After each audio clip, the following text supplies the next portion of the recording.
प्रिय विद्यार्थियों, आज हम हाई स्कूल क्लास 10th के लेसन 2 के जो अम्ल, क्षार और लवण का लेसन है उसके प्रश्न उत्तरों की बात करेंगे, जिसमें से अधिकांश प्रश्न बोर्ड की परीक्षाओं में पूछे जाते हैं। इंटेक्स्ट क्वेश्चंस होते हैं और एक्सरसाइज क्वेश्चंस होते हैं। तो जो आज का जो वीडियो है हमारा, ये इंटेक्स्ट क्वेश्चनों के लिए है। इसमें जो वीडियो में जो प्रश्न है वो प्रश्न संख्या 1 देखेंगे ध्यान से। आपको 3 प्रश्नावलियां दी गई हैं। इनमें से एक में आश्रित जल एवं शेष 2 में से एक में अम्लीय विलयन तथा दूसरे में क्षारीय विलयन है। यानी कुल प्रश्नावलियों की संख्या 3 है और तीनों में 3 अलग अलग तरह के द्रव यानी विलयन मौजूद हैं। पहले में एक में आश्रित जल है, दूसरे में एक अम्लीय विलयन है और तीसरे में एक क्षारीय विलयन है। लेकिन हमें यह पता नहीं है कि कौन सी प्रश्नावली में कौन सा विलयन है।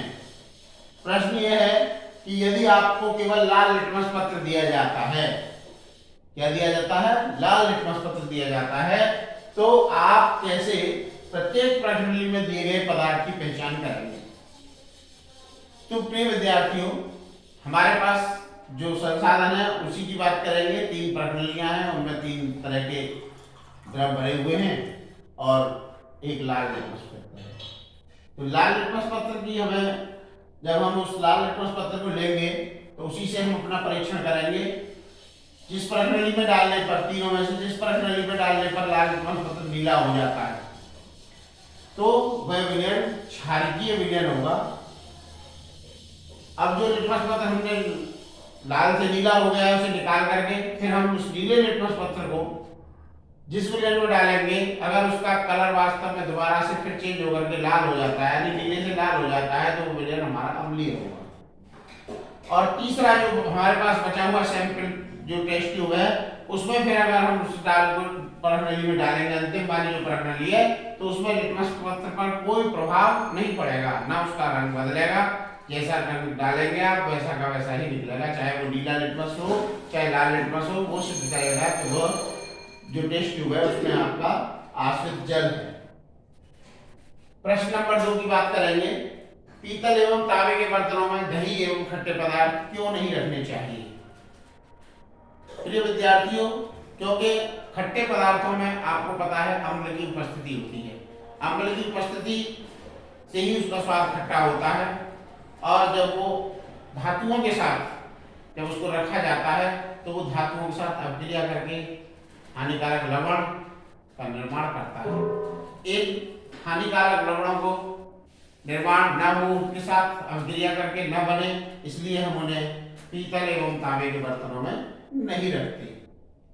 प्रिय विद्यार्थियों, तीसरा जो प्रश्न है, धातु के साथ अम्ल की अभिक्रिया होने पर सामान्यतः कौन सी गैस निकलती है? एक उदाहरण के द्वारा समझाइए और इस गैस की उपस्थिति की जांच आप किस प्रकार करेंगे कि ये गैस जो निकली है वो कौन सी गैस है?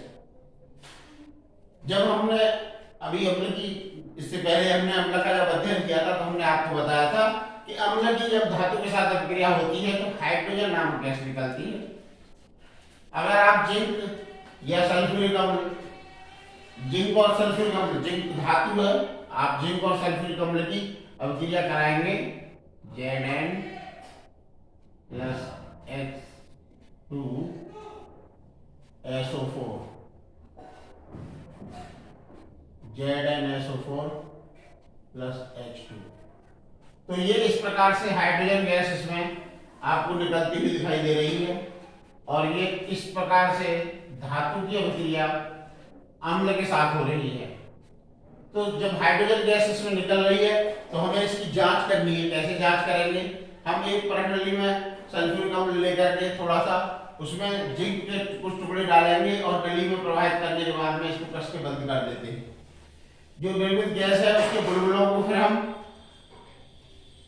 पासिंग ट्यूब के द्वारा, जल से भरे हुए ट्यूब टब में, जिसमें हमने जल से भरा हुआ क्या उसमें साबुन का घोल भर रखा है हमने, उसमें हम उसको प्रोवाइड करते हैं, तो बुलबुले उसमें से निकलेंगे। जब वो बुलबुले निकलेंगे तो उन्हें अगर हम जलती हुई मोमबत्ती के संपर्क में लाएं तो वो आवाज के साथ में फटते हैं बुलबुले, तो जिससे हमें ये पता चलती है कि जो फटफट की आवाज जो निकलती है कि वो हाइड्रोजन गैस उस अभिक्रिया के पश्चात निकल रही है, यानी हाइड्रोजन गैस का निर्माण हो रहा है अगर वो जल्दी हुई मोमबत्ती के संपर्क में आने पर फटफट की आवाज करती है।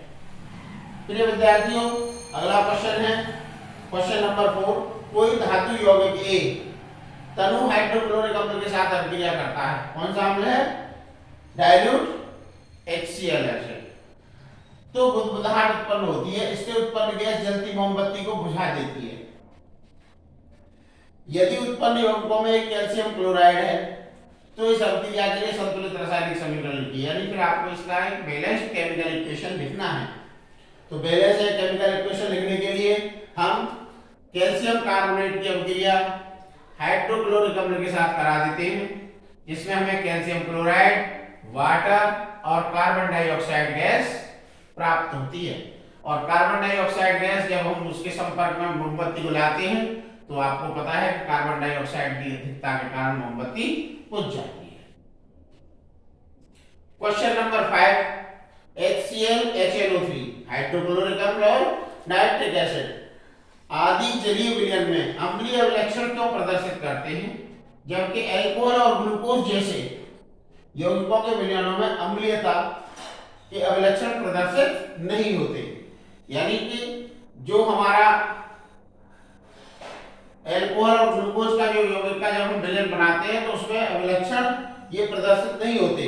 तो इसकी वजह ये है कि हाइड्रोक्लोरिक अम्ल और नाइट्रिक अम्ल में उत्सर्जन योग्य हाइड्रोजन आयन होते हैं, यानी H+ आयन बनाते हैं क्योंकि ये अम्ल हैं, और जलीय विलयन में H+ आयन इनसे अलग हो जाती है, अम्लीय अभिलक्षण प्रदर्शित करते हैं, जिसकी वजह से उनका जो लक्षण है वो कैसा हो जाता है? अम्लीय हो जाता है। लेकिन एल्कोहल और ग्लूकोज में ऐसा कोई उत्सर्जन योग्य हाइड्रोजन आयन नहीं होता। जब हाइड्रोजन आयन H+ आयन नहीं होगा तो वो अम्लीय अभिलक्षण प्रदर्शित नहीं करेगा। प्रश्न नंबर 6। अम्ल का जलीय विलयन क्यों विद्युत का चालन करता है? प्रिय विद्यार्थियों, मैंने आपको पहले ही बताया था कि अम्ल का जब हम जलीय विलयन बनाते हैं तो उसमें हमें वियोजन के पश्चात H+ आयन का निर्माण हो जाता है, जिसकी वजह से वो जल में मिलाने पर दो प्रकार के आयनों में टूट जाता है, धन आयन और ऋण आयनों में, जिनकी वजह से उसमें विद्युत का चालन, विद्युतीय चालन करने में ये सक्षम हो जाती है। Question number 7। शुष्क हाइड्रोक्लोरिक गैस HCl गैस है, ड्राई गैस। लिटमस पत्र यानी कैसा लिटमस पत्र है? शुष्क है, ड्राई है। ड्राई लिटमस पत्र के रंग को क्यों नहीं बदल पाता? अब ये तो सीधी सीधी बात है, क्योंकि हमने आपको बताया था कि कोई भी अम्ल जलीय अवस्था में ही अभिक्रिया प्रदर्शित करेगा, और जब लिटमस पत्र कैसा है हमारा? शुष्क है, तो शुष्क लिटमस पेपर से उसकी कोई अभिक्रिया नहीं होती, H+ आयन उसमें नहीं बनते, इसलिए उसमें कोई भी अम्लीय लक्षण प्रदर्शित नहीं होता। और जब अम्लीय लक्षण प्रदर्शित नहीं होता तो शुष्क लिटमस पत्र पर भी, उसके रंग पर भी कोई प्रभाव नहीं पड़ता, जैसा उसका रंग है वैसा का वैसा ही उसका रंग बना रहता है। अगला प्रश्न है प्रश्न नंबर 8। अम्ल को तनुकृत करते समय यह क्यों अनुशासित करते हैं कि अम्ल को जल में नहीं मिलाना चाहिए? अम्ल को जल में मिलाना चाहिए, ना कि जल को अम्ल में। प्रिय विद्यार्थियों, जब हम अम्ल को जल में मिलाते हैं तो अम्ल की थोड़ी थोड़ी मात्रा करके उसको किनारे से, हम परखनली के किनारे से उसमें डालते हैं, जिससे कि उसमें जो जल को जब हम उसमें मिलाते हैं तो घुलने की जो प्रक्रिया है वो उसमें अत्यधिक ऊष्मा निकलती है, ऊष्मा क्षेपीय अभिक्रिया होती है। यानी दो तरह की अभिक्रियाएं हमने आपको पढ़ाई थी, ऊष्मा क्षेपीय और ऊष्मा शोषी। तो जब ये ऊष्मा क्षेपीय अभिक्रिया वहां होती है, जिसको आप इंग्लिश में क्या कहते हैं? एंडोथर्मिक और एक्सोथर्मिक, दो तरह की अभिक्रियाएं होती हैं। तो ये एक्सोथर्मिक रिएक्शन होता है, इसमें बहुत अधिक ऊष्मा निकलती है। जल में जब हम नाइट्रिक अम्ल या सल्फ्यूरिक अम्ल कोई भी अम्ल मिलाएंगे तो सावधानी ये रखनी पड़ेगी कि ऊष्मा को नियंत्रित करने के लिए अम्ल को हमेशा धीरे धीरे जल में लगातार हिलाते हुए, और जल को कैसे करेंगे, टेस्ट ट्यूब को हम हिलाते रहेंगे और इस प्रकार जो निकली हुई ऊष्मा है उसे जल उसमें ग्रहण कर लेगा और उसका तापमान या एक साथ जो ऊष्मा निकलने वाली है वो सुरक्षित रहेगी। प्रक्रिया उसमें आपको किसी प्रकार की हानि की संभावना नहीं रहेगी। अम्ल में अगर हम जल मिलाएं तो उत्पन्न हुई ऊष्मा को मिश्रण छलक करके बाहर आ जाएगा और व्यक्ति को उस अम्ल से हानि हो सकती है, जल सकता है या किसी अन्य अंग पर उसके पर प्रभाव पड़ सकता है। तो इस प्रकार से हम इंटेक्स के आज के इस वीडियो में 8 प्रश्नों की बात हमने की है। इससे अगले प्रश्नों की बात हम अगले वीडियो में करेंगे। आज के लिए इतना ही। ML Sharma by chemistry by ML Sharma हमारा चैनल है, आप उस पर क्लिक करके अगले प्रश्नों को देख सकते हैं। प्रश्न नंबर 8 तक के प्रश्नों के उत्तर हमने अभी इंटेक्स वालों ने दिए।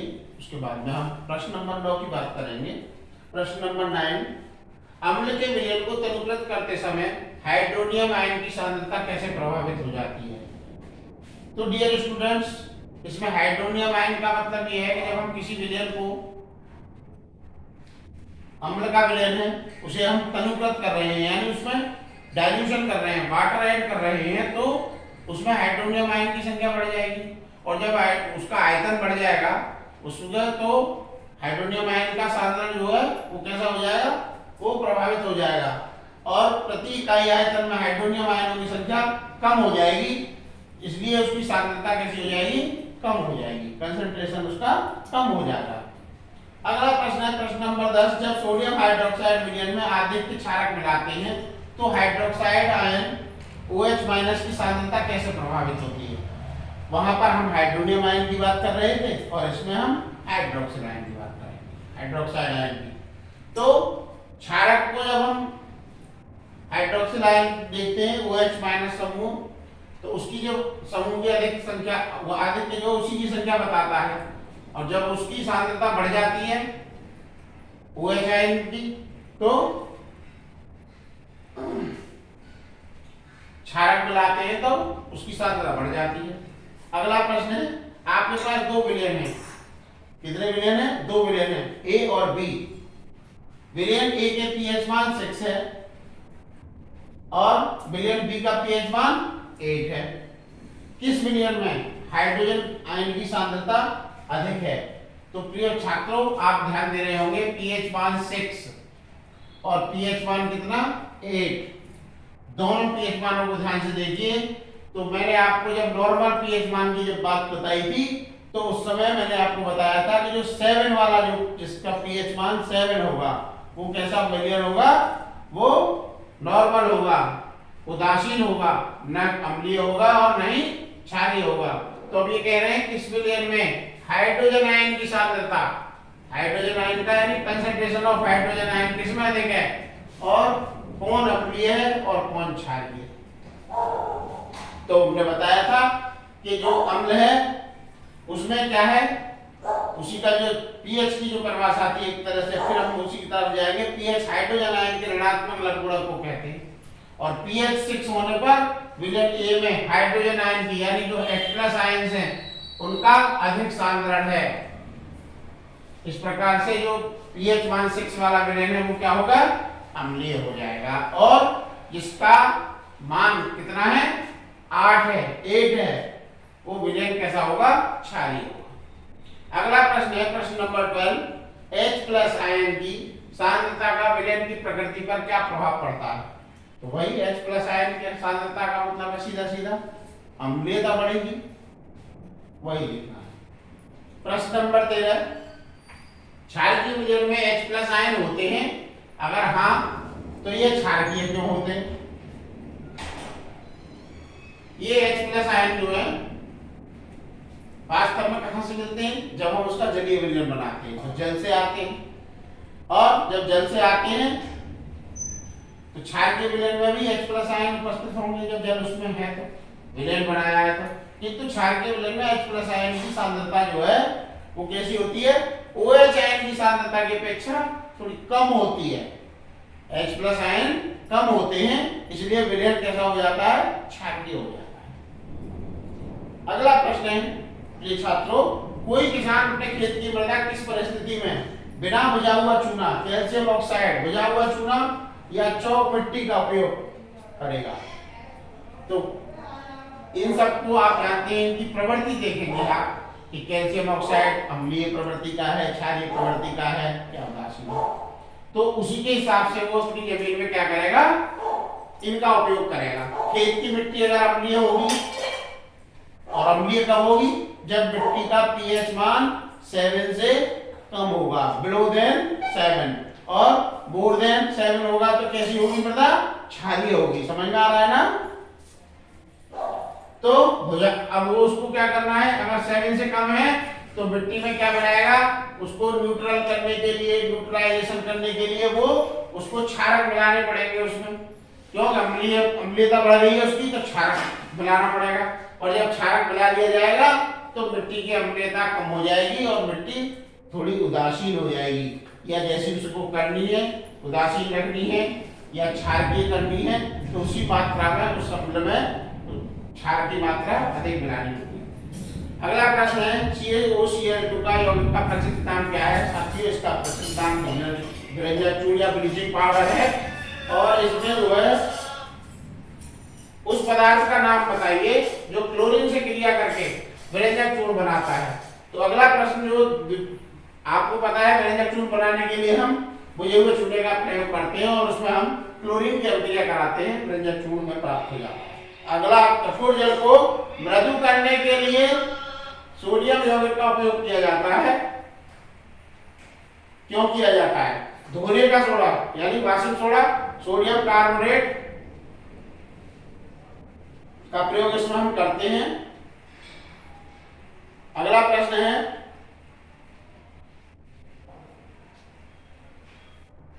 सोडियम हाइड्रोजन कार्बोनेट के विलयन को गर्म करने पर क्या होगा।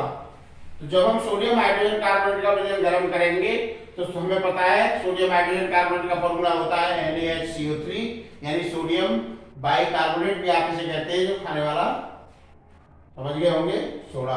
जब हम उसे गर्म करते हैं तो सोडियम कार्बोनेट जल और कार्बन डाइऑक्साइड 3 तरह की चीजों में टूट जाता है। तीनों ही पदार्थ इसके विखंडन से प्राप्त होते हैं जब इसे हम गर्म करते हैं। अगला प्रश्न है, प्रश्न नंबर 19 लास्ट प्रश्न है। इसमें प्लास्टर ऑफ पेरिस की जल के साथ अभिक्रिया का समीकरण बताना है आपको।